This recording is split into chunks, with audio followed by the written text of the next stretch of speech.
How can you actually do and serve others in the world from a space of peace and compassion, right? And true tranquility. I totally get it. And I like to say that really everybody is an entrepreneur. If you're not an entrepreneur for business, you're an entrepreneur of your life, of your body. Yes. We are creators of our own future and our own life management business.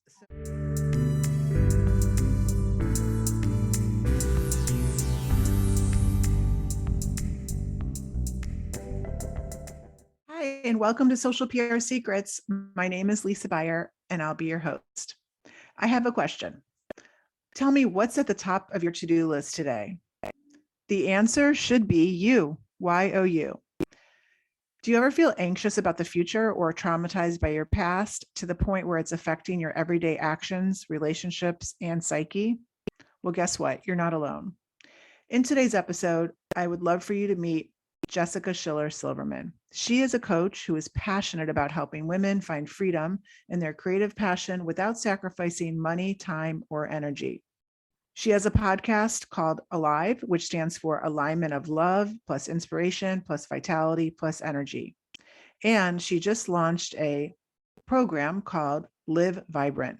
It's an 8-week immersion towards finding more vibrance in your life, relationships, career, and well-being. Please welcome Jessica.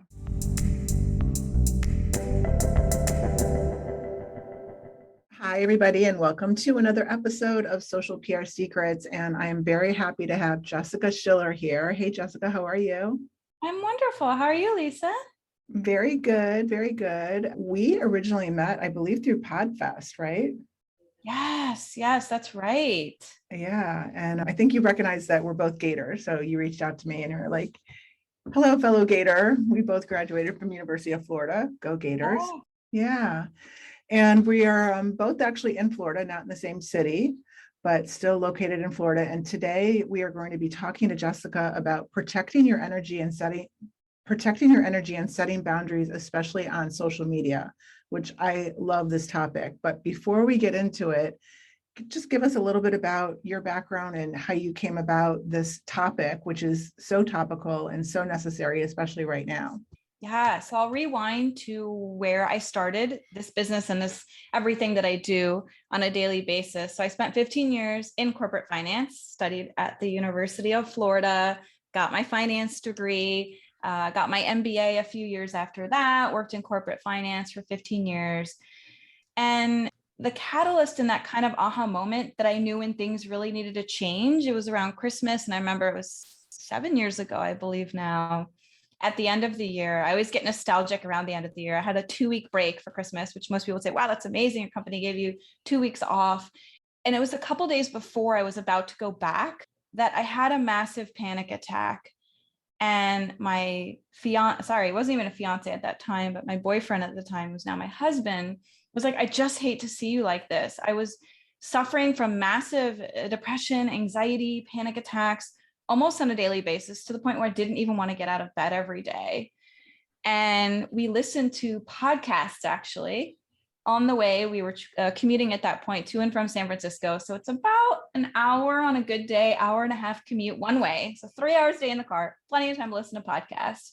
And I heard all these stories of people just living their life, doing things that they love, making money doing it, really feeling passionate, right? And feeling alive every single day.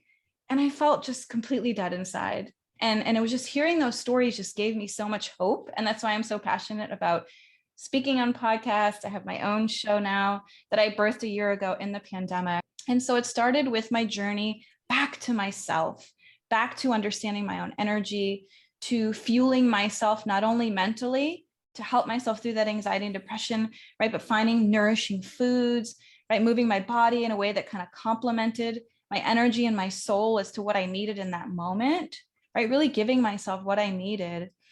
And I was getting married at that time, got engaged, kind of fast forward. And then I just started the journey toward wellness coaching and helping others and sharing my story really on social media is where I started 7 years ago, how I was losing weight, how I was taking my life back, and really how was I taking my power back? Because I gave that away to something that had so much pull over me, which is making 6 figures, right? I was making a 6-figure income, but I had nothing else. I moved to California to live the California lifestyle, right? California dreaming. And I was doing anything but that, right? Saturday was literally the only day I felt like I could enjoy my life. And then Sunday was running errands and grocery shopping and obligations. And I just said, I don't want my life to be like this. There has to be something more to the life that I'm living. And kind of fast forward to a few years later, I branded myself as a wellness coach, and I found all these women coming to me asking, how did you do this? Like, how did you birth your business? How did you get so influential on social media? How did you create multiple courses, masterminds, serve clients one-on-one, really with not even knowing what to do, right? In the beginning, like I didn't know anything. I did a coach training program. I didn't know the first thing about online marketing. I mean, I studied finance. I sat behind a computer. I didn't know what it was to really put myself out there. And so then I sort of morphed into serving entrepreneurs, right? And even spiritual entrepreneurs, entrepreneurs that really feel a calling to a deeper purpose in their life. And so that's how this became sort of a blend, as I say in the beginning of my podcast, where wellness and business really come to life, where it's about finding your purpose, finding something that gets you out of bed every day, right? It's a Japanese concept called ikigai. And that's not what I felt for 32, 33 years of my life. To how I was able to take that back, how I was able to live, as I truly say, a vibrant life. I love that. And I can totally relate because I did something similar this year where I was having I've owned an agency for about 20 years and having one of my best years in my career, profit wise, new business wise, scaling wise, like everything was just like awesome. But it was one of those things where it didn't matter like how much money I was making, how I was like, okay, like I'm finally going to figure out how to be as profitable and as efficient as possible, which I did. And it still was not like what was serving me. I was still like super unhappy, super stressed. I felt like I could never disconnect from my clients, no matter how many people I put in between my clients and I. And I just realized how much it wasn't serving me anymore, what I was doing. And I just kind of reached a point where I was like, okay, I need to shift my focus to what brings me joy and happiness and connect with exactly that. But it's a big step, and a lot of people it wasn't an easy step. It took me a good 4 months to like figure out what I needed to do. Like from the time I was like, okay, this is not something I can do anymore. I can't fake it. I can't be the actress. I can't like pretend like I can handle all this. And I even want to. So how long, I'm just interested because you said you started listening to podcasts and you were commuting in San Francisco, and now today it's 6 or 7 years later, but when did you actually leave your job and say, okay, this is it? How was that? How did that happen? From the time that initial thought sparked my mind, honestly, I did it within like a month. I'm kind of just want to go with my gut. Like it happened that Christmas.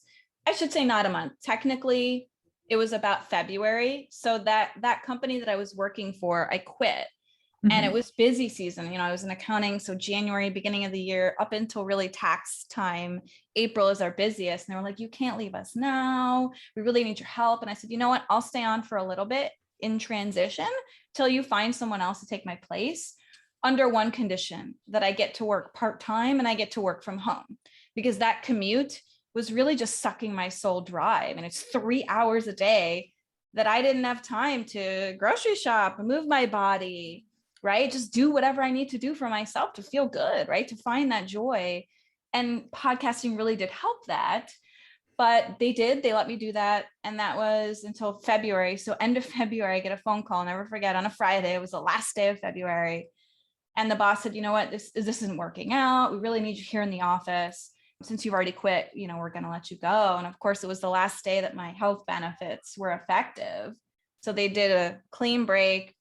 And I had a little bit of a panic, I'm not going to lie, when I heard that. But it's like on the same energetic wavelength, there was panic in my head and there was like extreme joy and excitement. Like and freedom.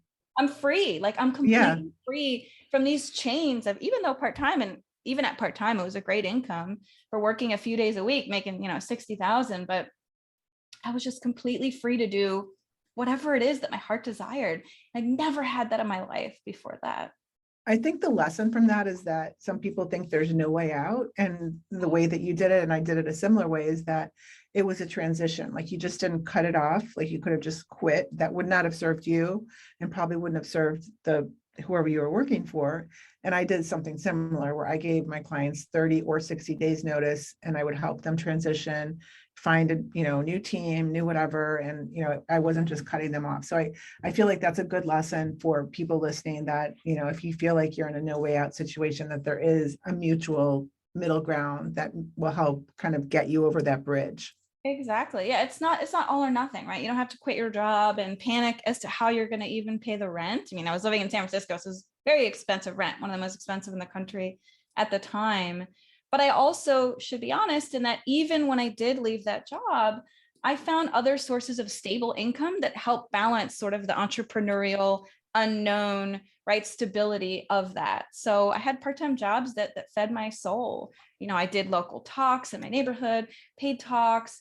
I worked at a winery with my husband because we were living out near wine country. So all things that really just I always wanted to do, but never either had the time, right? Or thought I could do that. And I did that part-time as a way to kind of supplement that unknown, because again, knowing that I'm susceptible to massive anxiety and panic attacks, I don't want to put myself in a situation that would compromise, again, the joy of being an entrepreneur, right? If you're constantly worried about how you're going to even pay your bills, right? How can you actually do and serve others in the world from a space of peace and compassion, right? And true tranquility.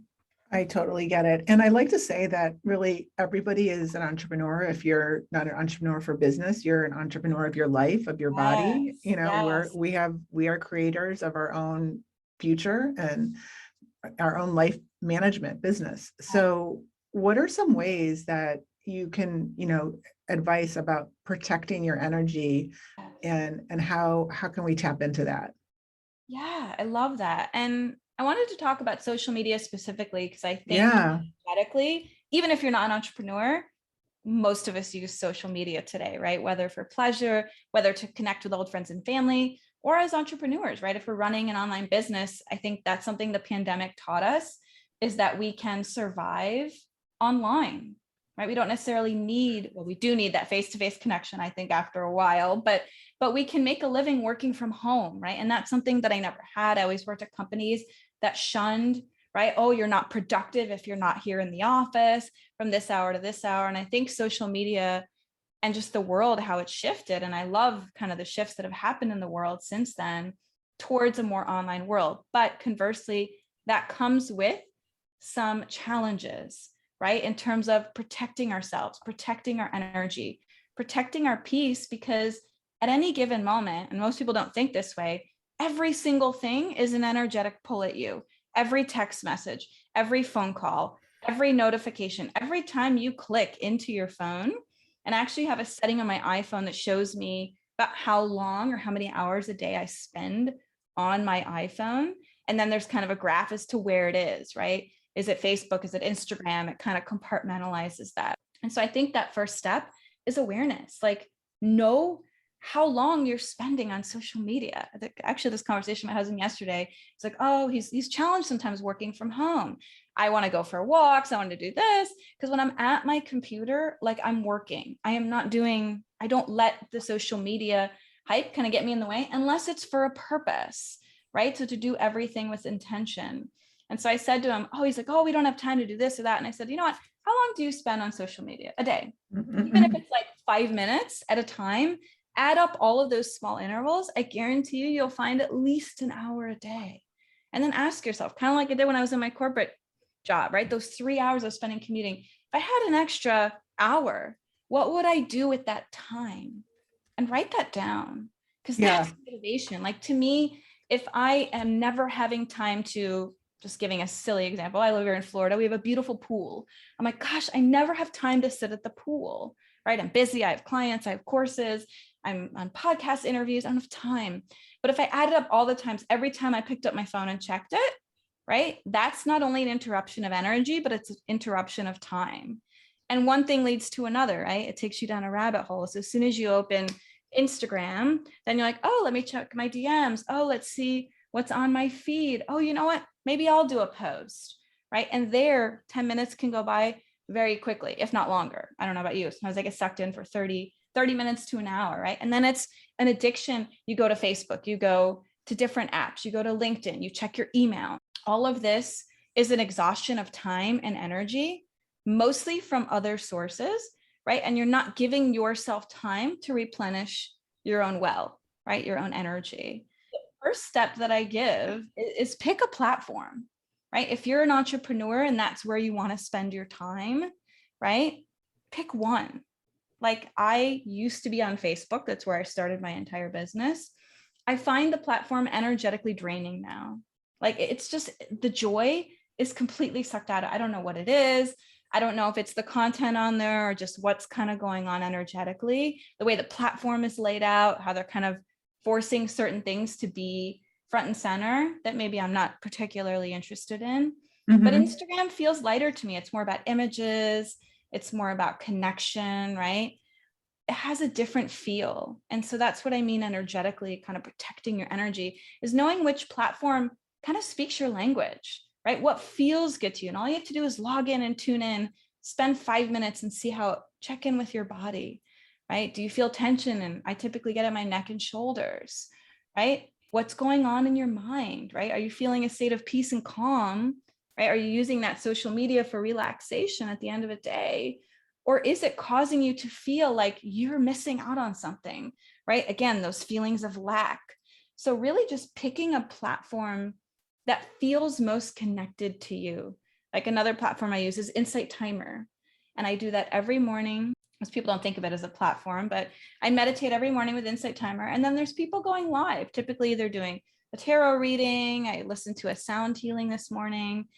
And the beautiful girl that did the sound healing said, I just love this platform because it has such a different energy. People go there specifically for the purpose of spiritually elevating themselves, right? Of finding calm, of meditating, right? Of finding peace and tranquility, right? Within themselves. And so that's probably different, right? Than a Facebook. So just pick a platform, I think that just feels good to you. And most people don't think that because we're so addicted. Like these programs are actually designed for addiction. My husband the other day, I asked him to check something and he opened like 4 other apps before he opened what it was that I asked, which was in Google Chrome. And I'm like, what are you doing? He goes, gosh, sorry, I'm so programmed. We all are. Like, I know it's like an addiction. It's like email, Facebook, Instagram, there's certain things that are constantly open. And I think that is the first step, is just kind of picking one and setting a time for yourself, right? Setting a timer, having that setting on your phone that you're aware of how long you're spending, and giving yourself some motivation, right? To spend that time elsewhere, to give that time, right? And that power back to yourself. I mean, if you look at it like this, like all we have is our time, and Yeah. the industry that you were in, I'm sure you guys were working on billable time, and all, right? And so those 3 hours that you were traveling were not billable to anybody. It's actually at your expense. Yes. Those billable to you or take away from you. So if you look at it like, we have 12 hours of, let's just say, billable time awake, right? And where do we want to spend it if we, it's going to cost us something or we can gain something from it. Exactly. Hello? Oh, wait, is this thing on? Hi, it's Lisa Beyer. I just wanted to tell you really quick, I'm launching a course called Modern PR Secrets, and I wanted you to be the first to know. You can check it out at thebuyergroup.com under resources. Now let's get back to this interview. Right. It's so funny. I just wrote down this quote. I'm reading this book. It's called Tara by Rachel Woolston. And I wrote down, it's so ironic. So vibration causes energy, which causes change, which can change the world around you. So low or high, good vibration, bad vibration can cause good or bad, high energy, and can change for the good or bad the world around you. So it's so true, like the sound baths and what you're getting those vibrations from is causing either positive or negative energy, and high or low, right? Yes. Yeah. And I love what she said to me too, by the way, the sound bath healer. I wrote in the chat and I said today, actually, I said, you are a beacon of hope and tranquility. And she said, actually, Jessica, you are, because you created this energetic. She said, I'm just here to facilitate, like you said, a vibration. It's an energy within yourself. But it's like so often we give away our power, like you helped me, Lisa, right? No, I helped myself. You're like a facilitator of that. And I always tell my clients that I'm not going to tell you what to do or how to do that, but help you find the answers within yourself. And I just don't think we give ourselves enough credit for that, right? Or we give it to the app and to social media. Oh, it's taking all our time, but we're giving it that. We're giving it permission every time we log in, every time we answer a notification, every time we write an email back. We're giving away our time and our energy and our vibration to something that may or may not, like you said, serve us back, right? It may not be a billable hour, right? So to speak, energetically. Yeah. And I think you're going to really like this quote too. We teach best what we most need to learn. Is that so true? I wrote it down this morning from the book, and then I posted that on my Instagram story this morning. And it hit home for me because, we both kind of come from the same mold, I think. Like I wrote a book called Digital Detox Secrets because of what I went through being an entrepreneur and being in social media. And I feel like I wrote that because like I needed to teach myself it, and then I can teach others it, right? And I feel like if you're in that type of if you choose something like that you love and you're passionate about, it's just going to come naturally, which obviously you're in that place right now too. Totally. It comes from a place of compassion, right? Because you've been through it. And that's something I'm giving you tips on social media because I get sucked in, frequently, right? So this is a constant, it's a practice. It's not like I've learned it and I'm a master in how to protect my time and energy and boundaries. It's a daily practice, right? It's just about knowing, I think, where to focus your time and energy that I think makes you feel good versus feels draining or feels right unbillable or doesn't bring you kind of that space of joy. I always say if you're running a business or even if you're not running a business, it should bring you one of two things. It should bring you either success, right? Impact income for your business, or it should bring you joy. And if that particular time on social media or whatever it is you're engaging in doesn't, then don't do that. Right? Give yourself that half hour, 2 hours back towards something that you love, right? Give that towards your family, give that towards writing a book if that's something that you're passionate about. If you want to start a podcast, right? People think some of these things take so much time and energy, but it's really all about kind of those micro moments that I think collectively can create something beautiful. And if we just made that intention daily, even in small doses, right? 5 minutes, 10 minutes a day, we can create something beautiful over time that we never even thought was possible. I actually keep this. I pull tarot and oracle for clients, but also for myself. And I pulled this last week in this card, Baby Steps. And I keep this as a constant reminder. And it says action, follow your intuition before it makes sense. I love that. I really love that. I think one thing about social too, that, if you don't have your own business and you're in a profession, let's say that you're not happy, or you're in a relationship that you're not happy, or whatever, you're in some sort of like very depressed state, you're not happy with where you are in your life. Social can be an escape, which is kind of like a false positive where people are escaping to social because they don't want to think about like how depressed they are, how miserable they are. And I think that I see this a lot, especially with some certain family members of mine, really are on social way too much, Facebook specifically, where it's like, okay, if you added up how much time you're on social media and just took that time and like just put it somewhere else where you could like just create space to get some glimmers of joy, but like everything is so stacked that every second that they're not doing, something other than social, they're on social, either sleeping or social. And that's what I see happening, which is really sad with people that are really unhappy, is they just turn to social for their source of happiness. And that's like, what would you say to people that do that? Yeah, it's an addiction. And Mm-hmm. I can say that, like I said, we're here to teach what we've been through. And I've Mm-hmm. used social media for that, right? In moments Mm-hmm. of depression, it's like, let me escape to somebody else's world and let me see what they're doing, right? And maybe somehow that'll make me feel better than myself. But something I realized is that it always has the opposite effect. Mm-hmm. That's what I would say to someone like that, is to realize within yourself, what does that actually bring you? Reflect back after the fact and ask, did that actually make me feel better? Or did I go on and see Lisa and how much fun she's having in Florida this summer? And it just constantly made me feel like I'm not enough, right? It's this feeling of lack. So it's like, it's almost like a hit. It's like a drug. It's like any other addiction where we think it's going to bring us that source of joy. And maybe it does for 5 minutes or 10 minutes, but the long-term effects of it is so detrimental, not only for our own mental health and well-being, but it creates this addictive pattern. And that's what I mentioned earlier, my husband opening, right, all the different apps. It's such an addiction. Notice where you go on your phone every time you pick it up. I guarantee you it's the same programs. It's the same places you're clicking. It actually creates, and they've done studies on this, neurological patterns, new patterns in your brain that are so addicted to, right? We do pretty much about 99% of the same things on a daily given basis. We don't expose ourselves to anything new.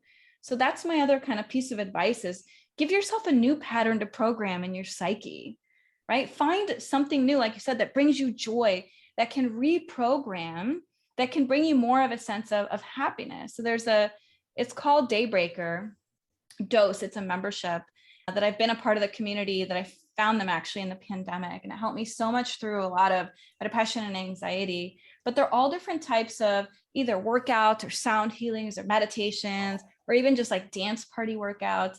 And each one is tailored toward a different neurochemical. So from dose, dopamine, oxytocin, serotonin, and endorphins. And so whenever I feel like I'm kind of in that space where social media, right, is pulling me in again, it's like, no, I need a dose of serotonin, right? Just kind of that love hormone. Like I want to feel love, but you know what? Social media is not giving me that love right now, right? That's again, why we're addicted to it. We go on not only to see other people and to escape, but to then share and try to feel love through likes and notifications and DMs, right? Instead of finding that within ourselves. And so that's why I always go back to like a self-love practice, whether it's one of those serotonin workouts, whether it's listening to a sound bath meditation. I mean, Insight Timer is completely free. I recommend it to all my clients to say, just go log in there and type in whatever you're looking for. Sound bath healing, EFT, which is tapping. I had a massive migraine last week. I just typed in migraine, and there was a meditation for migraines where it was like, we're focusing on our pain as a way to kind of relieve it, right? I love that. Yeah. The more you focus on it, the problem with pain is we try to move away from it, right? Just like with social media, it's emotional pain. We try to escape, but move towards that pain, physically or emotionally. It actually gives it less power. So I think having practices like that, where you can find a different source of escape rather than social media. And the more you do that, your brain will say, you know what, Lisa, I remember that sound bath. That felt really good. Versus, oh, the last time I spent a half hour on social media looking at old friends and family, it didn't make me feel so good. So you know what, I want to feel good today. I'm going to go tap into that sound bath meditation again. And you will reprogram your brain. Yes, it's not an overnight thing, but do the same thing for about 30 days or so continuously and make that a practice. It becomes just as routine as remembering to take a shower, right? Or brushing our teeth. We're actually reprogramming our psyche to new neural patterns, that those will become a part of our memory.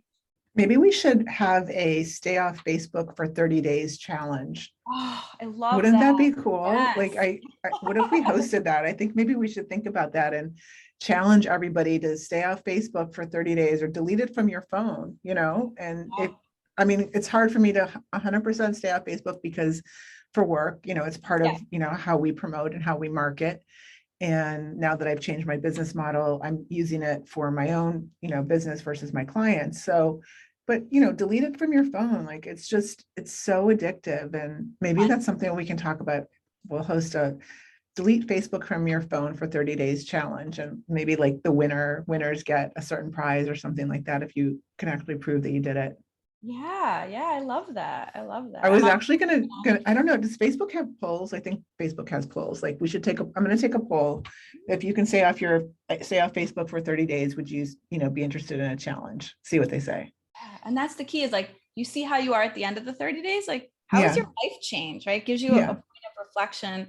And if you feel like you don't need it, like, I actually had one of my students, she got kicked off for more than 30 days. Like, she couldn't get on the platform for like 6 months. And she said she never felt so much joy. It was like a blessing and a curse at the same time, right? She's also an entrepreneur. She's like, oh, I can't show up for my clients. I can't host groups. But there was a reason for that. And she just felt such a sense of peace, like that she couldn't get back on for whatever reason. And so you supplement that in other ways. Like I said, I've turned more to Instagram. I found more platforms like Insight Timer, Clubhouse. Quilt is another kind of like a clubhouse for spiritual people. So it's just, there's all different ways. Again, just like I thought I had to work a 9 to 5 or more like a 9 to 9 to make money. But once you kind of let that go, your body naturally and your mind finds something to take its place. But you can't do that unless you create the space to do it, right? And the time. Yeah. I think with Facebook, what happens is that, especially, with the pandemic and certain age demographics, that because they can't leave their house and because, there's no more, like, really, there's not as many in-person things happening, that Facebook is their connection. Yeah. And I feel like with what you're saying, people just don't realize that Facebook doesn't have to be the only connection. Like, there are, Zoom and, all these other ways that you can still connect with the people that are important. It doesn't have to be, however many people are in your friends network on Facebook. It could be, your top 10 people that you miss the most. And then you're doing something every day with one of those people that would be, maybe it's through digital, but it doesn't have to be through Facebook. And then you get like completely sidetracked with the feed. Exactly. Or apps like, I don't know if you've seen on Spotify, they have something called Green Room now, where it's kind of similar to Clubhouse, where you can just tap in anytime and hear all these people just talking on various different subjects and special interests. And you can hop in. It reminds me of like an old school radio. Like I used to have that big box growing up as a kid, and you just tune into your favorite station and you can actually step onto the stage and speak yourself, right? If you feel called, or if not, just kind of tune in. And I find podcasts to be the same way, especially interview style. Like we're doing now, or conversational. I always feel like as I'm listening, like I'm in the room with you.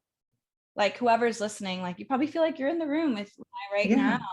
And like that's a form of connection too, that I think we discount, that we don't need to necessarily be right on Facebook or Instagram or social media. We can tune into a podcast and we'll actually probably learn something along the way too, which is really what I love most about. I love learning. Like if I could get paid to just study 24/7 and be an eternal student, I would. And that's what I love about podcasts, is just through natural conversation, through story, you always have something to take away with that time. And that to me feels good, right? Versus being on social media where probably not going to learn that much in 20-30 minutes, as much as I would listening to an episode. Yeah. So I want to hear a little bit about your podcast and then also about your recent launch and all the details. So tell us first about your podcast. Yeah. So my podcast is called Alive with Jessica Silverman, and that's ALIVE. It's an acronym. So it actually stands for alignment of love, inspiration, vitality, and energy, but it also speaks to the word alive. And I always felt connected to that word because, as I said before I even took this journey and this path, right? When I was sitting at my corporate desk, working 12 to 15-hour days, making 6 figures, I felt completely dead. I felt like, actually just wrote an email to my audience yesterday about this, about how I felt like I was in a glorified prison. It was like you were paying me to be completely jailed to fund somebody else's dream. And there was just something about that never sit well with me. So that's what Alive is. It's about coming alive again, right? Coming alive through yourself, through your spirit, through kind of that inner journey of taking back that power that already lies within you, but we don't realize how we give that away, typically energetically, right? Our time, our energy, and our money, right? They're all forms of energy. And I have amazing guests. I started off with kind of some solo episodes, and since then I've run into an interview series, and every single guest comes alive through their own story. And that's what's so beautiful. I always end each episode saying, what makes you come alive? And so many of them have said, this type of conversation where I can use that throat chakra, right? And I can express what brings me joy. I can tell my story, right? As Lisa, you said, like, we're here to teach what we've been through, right? And that's what really the Alive podcast is all about. It's all natural. It's all organic.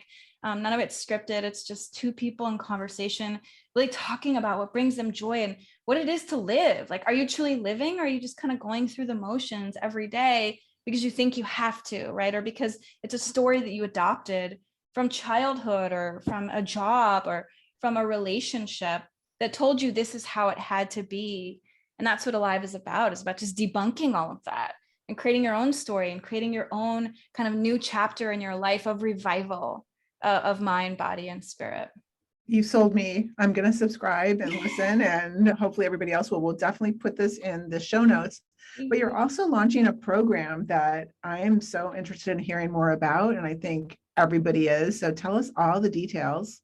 Yeah, so it's called Live Vibrant. It is an 8-week immersive experience, originally written right when I was in my corporate job and stepping away. What did I do to come alive again? How did I take care of myself? What are the tools and techniques and sort of mindset shifts and the questions that I asked myself to really live a vibrant life, right? Because I could sit here 6-7 years later and tell you, yeah, this is amazing, this is what I did, but how did I get there? What were those steps that I took? And granted, that point in my life was totally different than today. I actually haven't written this program, I haven't run this program live in probably 5 years. It used to be a self-study, but I felt called at this season of my life because the pandemic sort of gave me a slow death again that I felt in my corporate job. And I think so many people are experiencing that. Mental health is at an all-time high than ever before because we're trapped in our homes, because we feel like we don't have the freedom necessarily that we had before to kind of live our lives without the constant kind of fear and anxiety, either from the media or from the pandemic.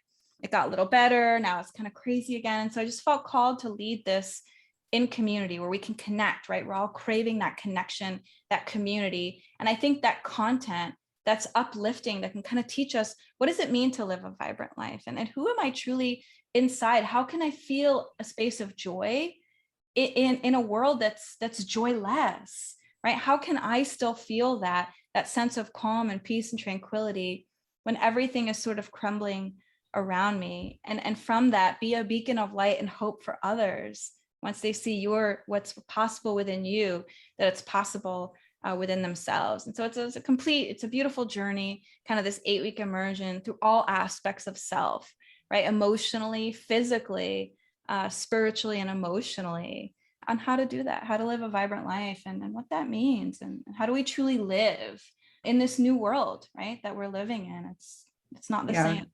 It sounds like it would be perfect for really anybody. Is there a certain type of person that you think it's ideal for, or?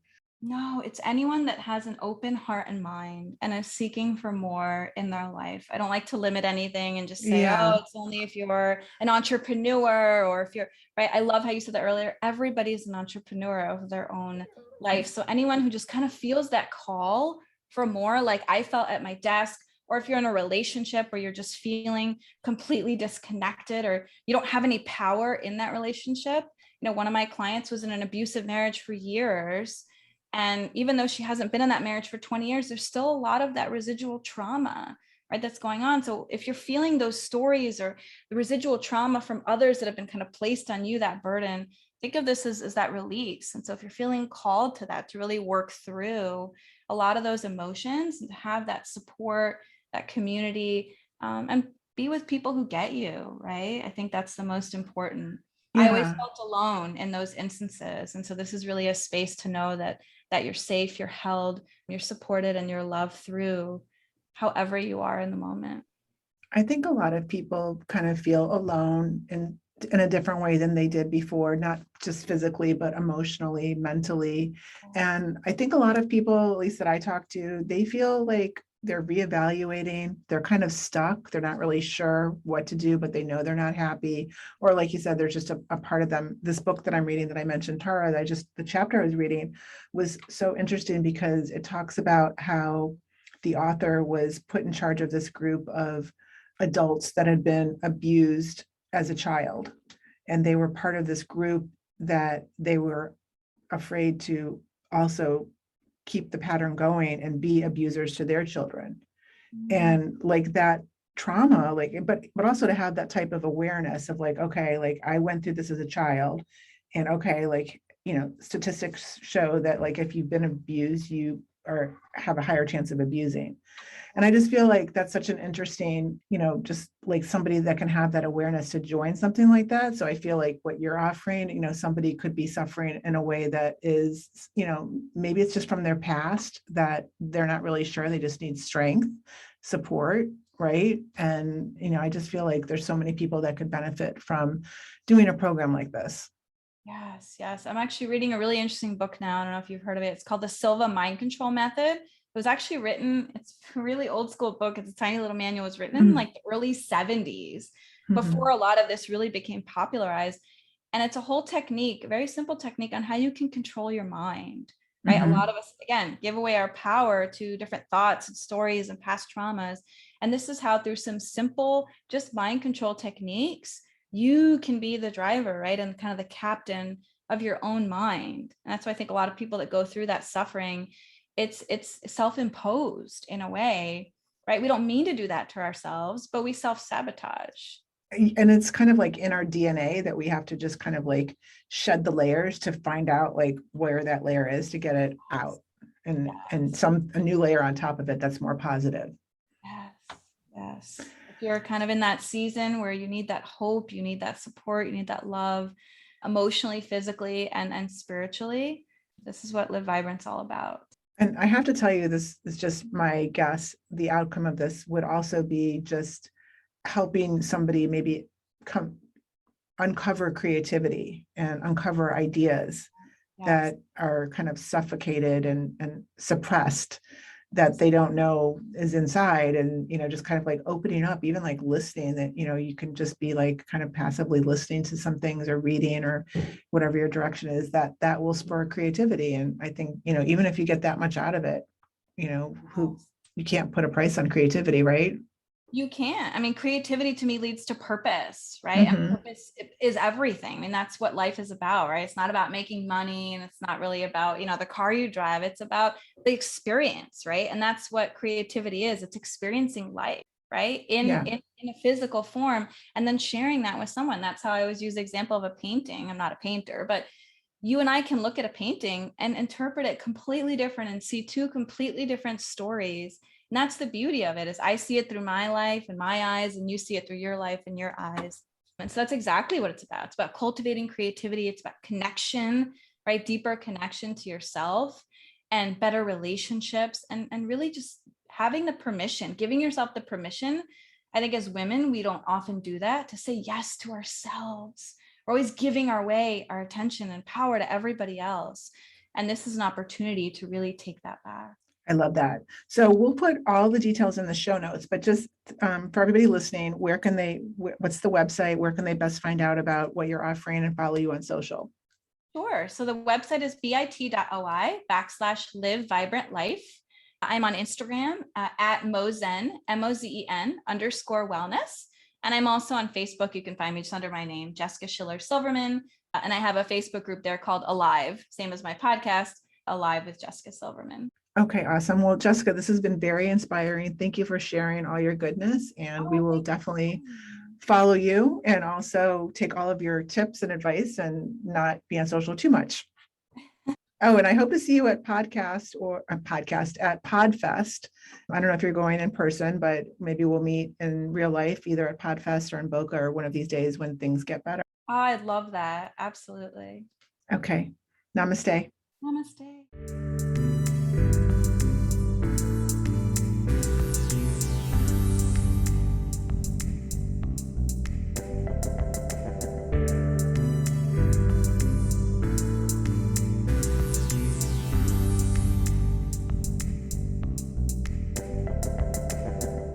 Thank you for listening to this episode of Social PR Secrets. If you like what you heard, check out the book on Amazon or follow our blog at socialprsecrets.com.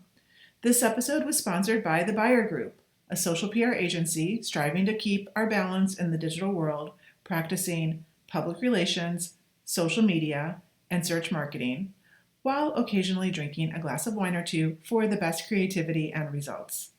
Thank you all for tuning in. If you would like to get a free chapter of Social PR Secrets, go to socialprsecrets.com/free.